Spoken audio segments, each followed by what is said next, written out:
In today's video, I'm going to teach you how to add dark mode to Google Calendar on the web, a simple yet worthwhile tweak to enhance your online experience. Dark mode is not only stylish but also reduces eye strain, especially when you're working late into the evening. So, let's get started.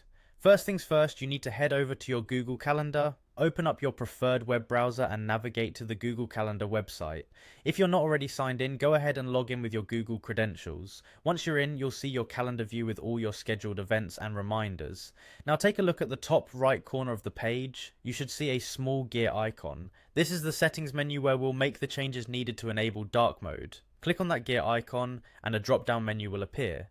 Here you'll find various options that allow you to customize your calendar according to your preferences. From the drop-down, locate and click on the option labeled Appearance.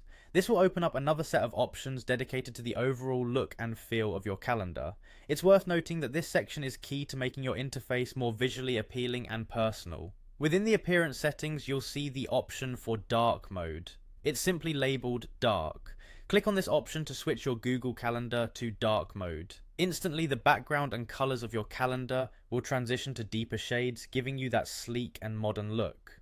Dark mode doesn't just look good, it's particularly helpful in dim lighting and can help conserve battery life on your devices. Finally, once you've selected the dark mode option, don't forget to click on Done.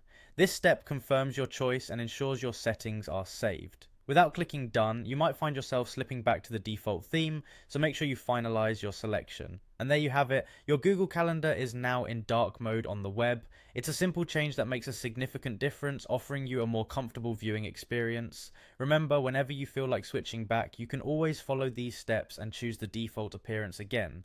Thanks for following along, and I hope you enjoy using Google Calendar in dark mode. If you found this video helpful, don't forget to like and subscribe for more tips and tricks to make your digital life a little bit easier. Happy scheduling, and see you in the next video.